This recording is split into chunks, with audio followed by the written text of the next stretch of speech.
may be seated. And for all of our sisters today, we wish you a very happy Mother's Day. And I've learned a long time ago that on Mother's Day, it would be a good idea if I had someone up here to speak who has first-hand experience with being a mother. I can say a few things about motherhood, like I love my mom, and Jesus had a mother.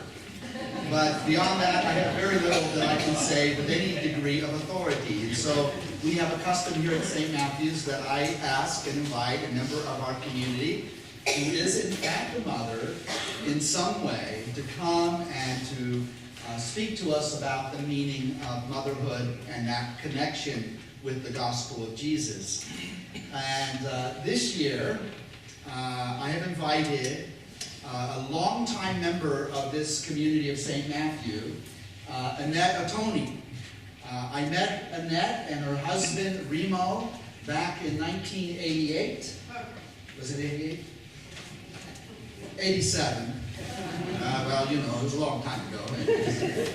To do their wedding, and they became members of our community, and in fact, Annette sang in the choir, and that was before Mirella, or Mimi, was around. So they've been longtime members, but since 2001, they have relocated to San Diego, so we don't see them every Sunday. But whenever I have an excuse to bring them up here, like Mother's Day, I'm always delighted to see them again. So I want you to welcome our guest homilist this morning, Annette Atoni, as she now speaks to us about the meaning and her experience about being a mother. So thank you, Annette.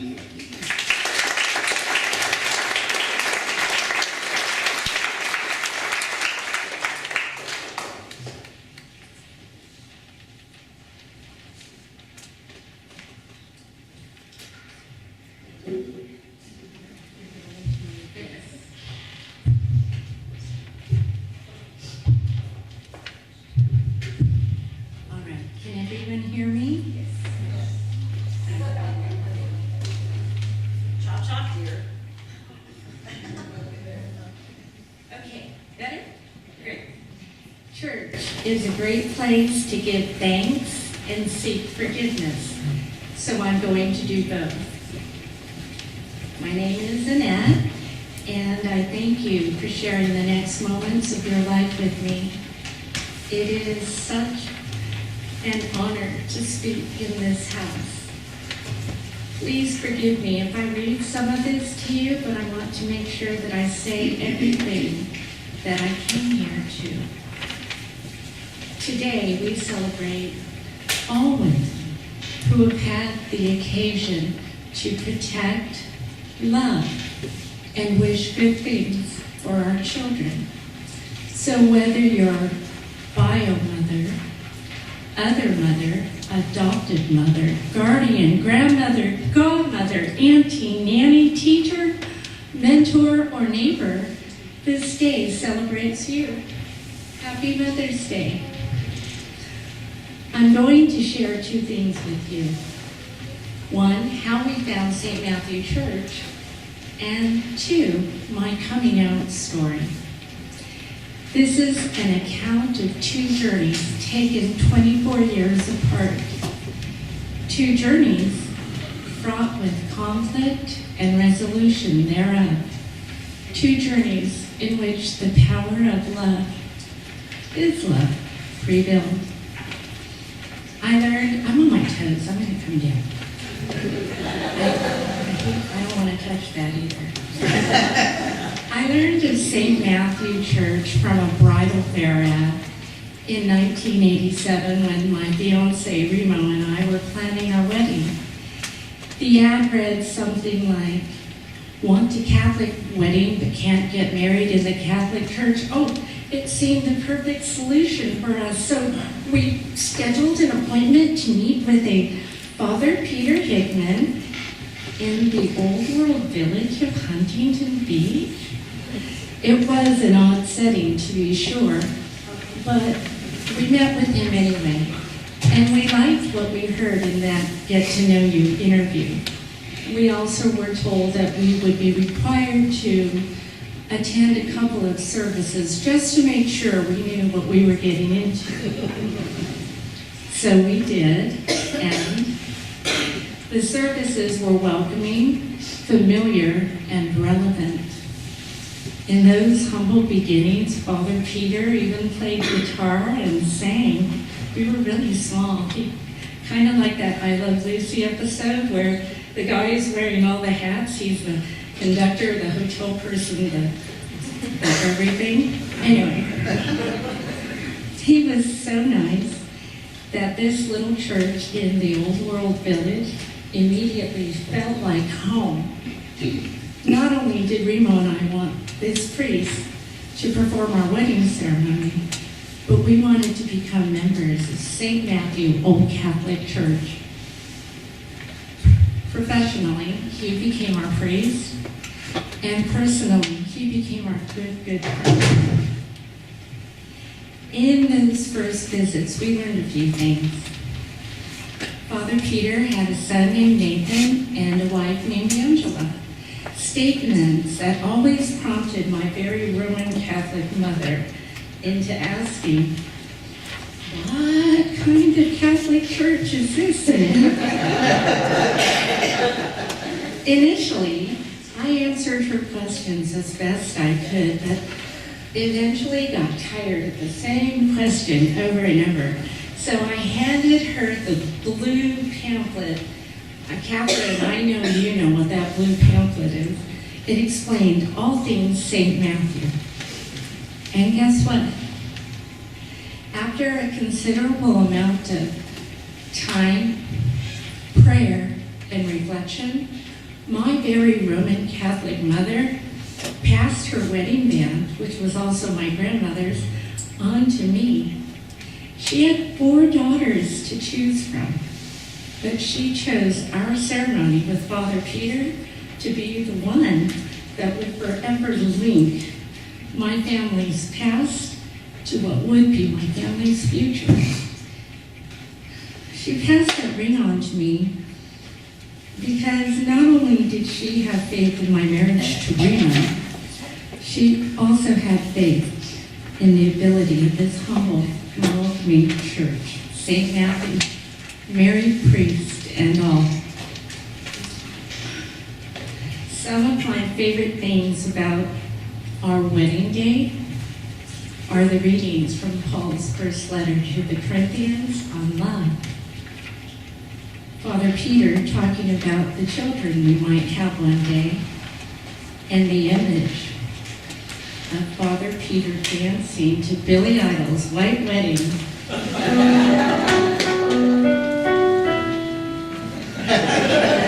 Some of my favorite things about St. Matthew Church are their inclusivity, or their consistent welcome of everyone, without exception.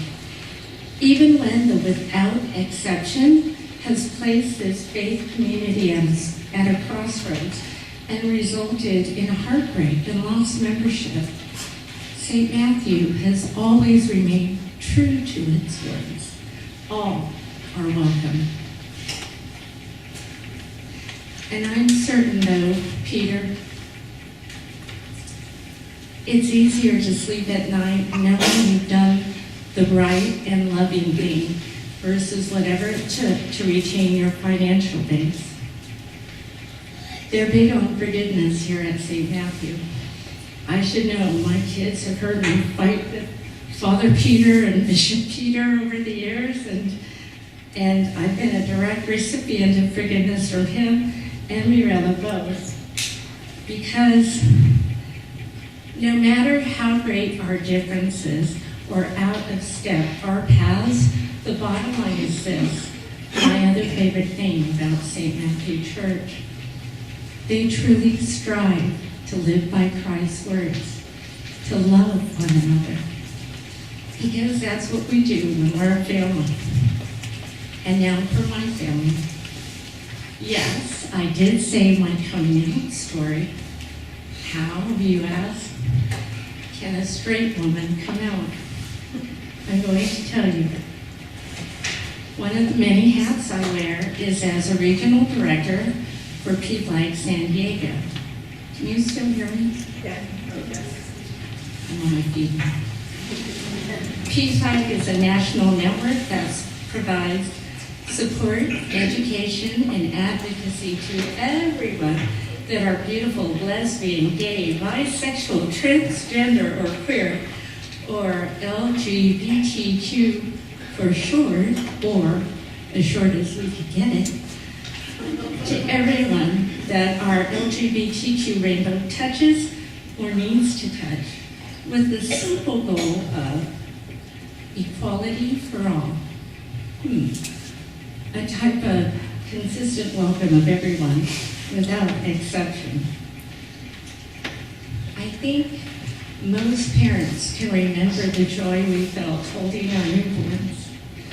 Mothers, do you remember how grateful we were for their health and how firm our resolve was to protect them, to love them, and wish good things for them? These are the implicit callings of motherhood.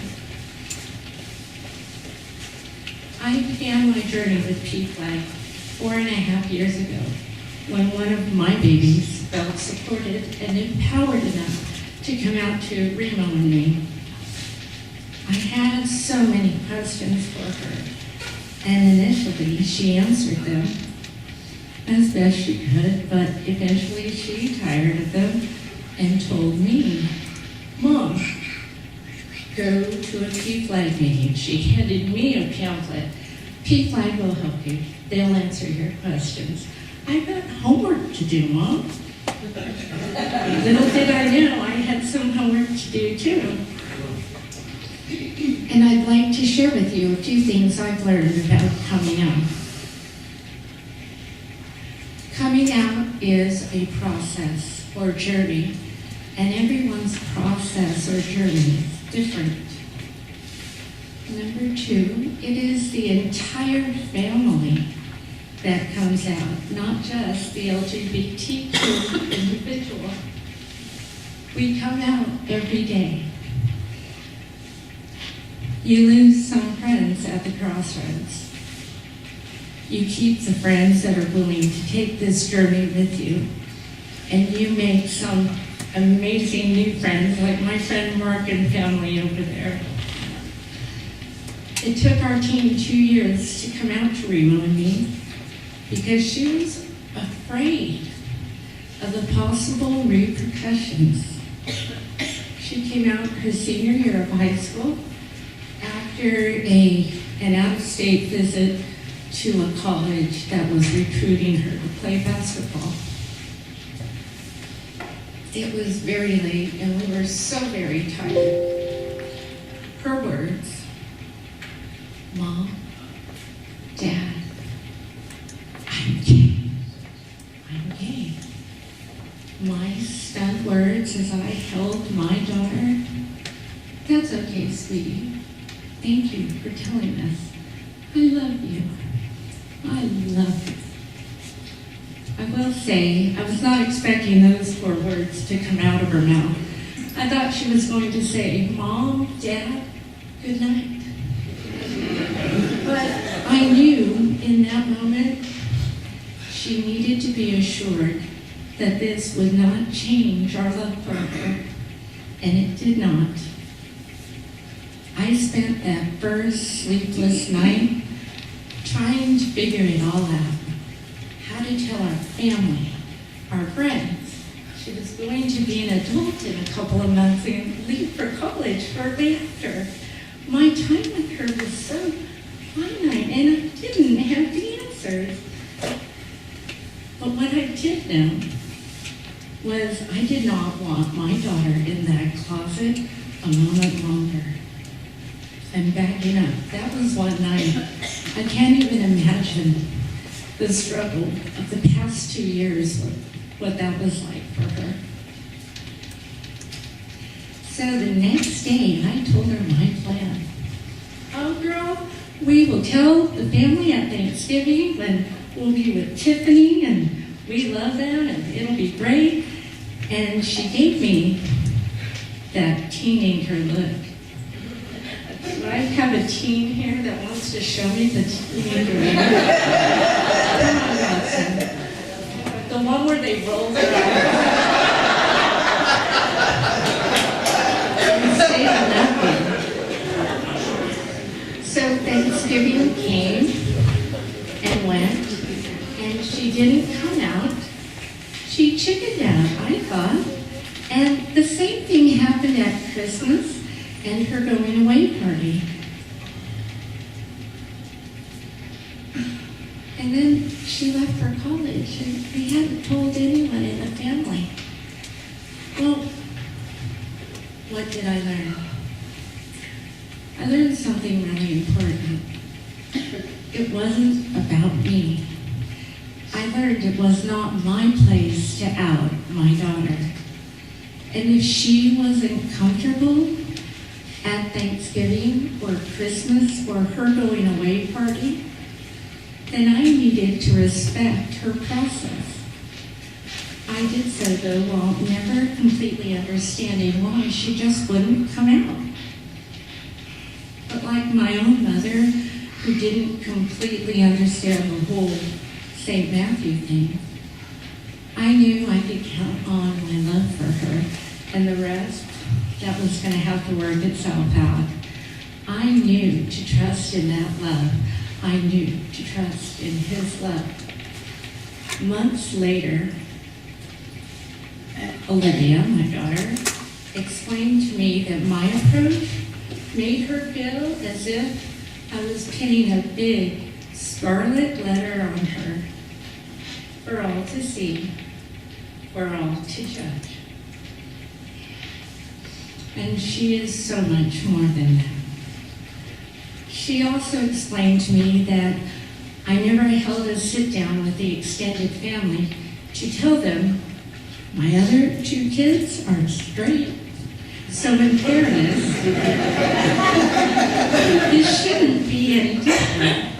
And that is my coming out journey as navigated by my daughter, supported by PFLAG, and empowered by love.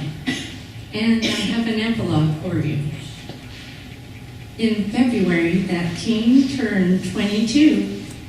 Later this month, she'll graduate from that Midwestern college that recruited her 4.5 years ago with a BS in chemical engineering. And in that 4.5 years, I remembered the implicit callings of motherhood. I remembered to protect her. It's very easy to love her, and I will always wish good things for her, as I do all of our kids. And I'll close with something I'll tell anyone who will listen.